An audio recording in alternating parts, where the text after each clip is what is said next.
Hello friends, I am Chevee. Welcome to my shed. How are you today? How's life in your world? Seriously, just stop the video now if you have to and let me know in the comments. I want to hear from you because you hear from me every day. And I would like to know that you're okay. I'm in West Virginia. We are the last state that has not tested positive for this virus. But we are under no delusion that it isn't here. It's here. We just haven't tested for it yet because we don't have a lot of tests and we don't have a lot of testing capabilities. That's just how it is. But I'm okay. I'm fine.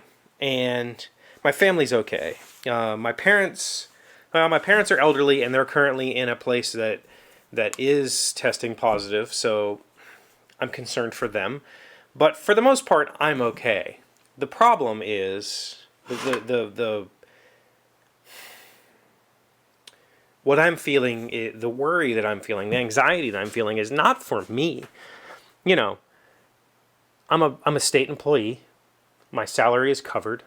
I happen to be fortunate enough that both Em and I work jobs that allow us to work remotely, so that we can isolate in this time, and that's not going to affect my paycheck at all. Because if it had any effect at all on my paycheck, I don't know what would happen. But it doesn't. And I'm very fortunate because, even in this area, even in tiny little West Virginia where, I found out yesterday that I'm in the 7th largest city in West Virginia and there's 18,000 people here, if that tells you anything about West Virginia.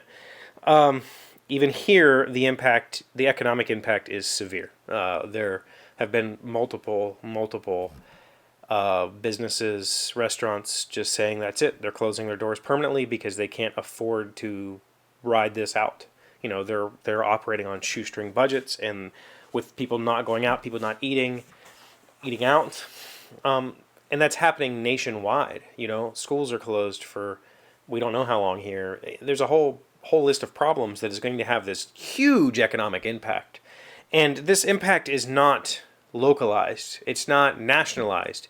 This impact bridges all nationalities, all people, all religions, all sexes, all groups. Like, we're in this together. And it's scary because, within the last couple of weeks, hundreds of thousands of people have lost their jobs because their businesses just have to shut their doors, and that's it. Will it recover? Yeah, but it's going to take some time. It's going to take a lot of time. It's going to take a lot of effort from a lot of people.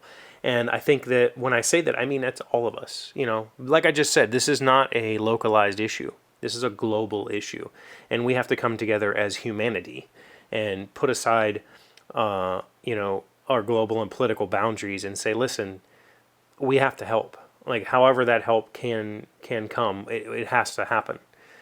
And, I'm not suggesting that America goes and spends its treasure chest on the world. We need to focus on us and make sure that we're okay. But ultimately, we have offshored so much of our economic capabilities, so much of our manufacturing capabilities don't exist in this country that, should this crisis continue, how do we get supplies? How do we get basic necessities? There's a lot of people saying that this economic downturn is just a temporary thing, and all the people who lost their jobs, they'll just get other jobs. What other jobs? Like, it's kind of a very callous and weird thing to say, that just go get a different job. Well, there aren't any jobs currently, and those people, need that money to pay rent, to buy food, to feed their children. This is bad.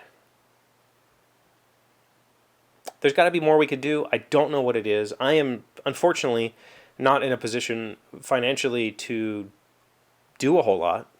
I'm barely above water as it is. But there's got to be something as mankind that we can do.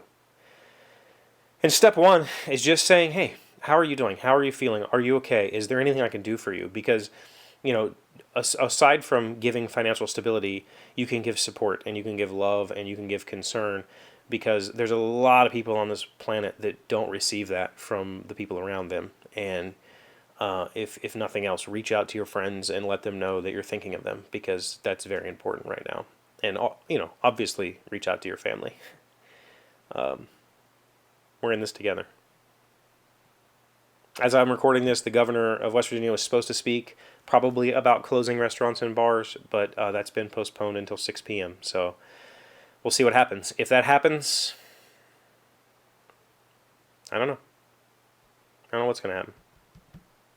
But I'm positive. There's a positive outlook on all of this. If nothing else, this is kind of bringing the awareness that we're all in this together. This isn't something that's just affecting those people over there, or isn't something that's not affecting us locally. It's affecting everybody on this planet right now.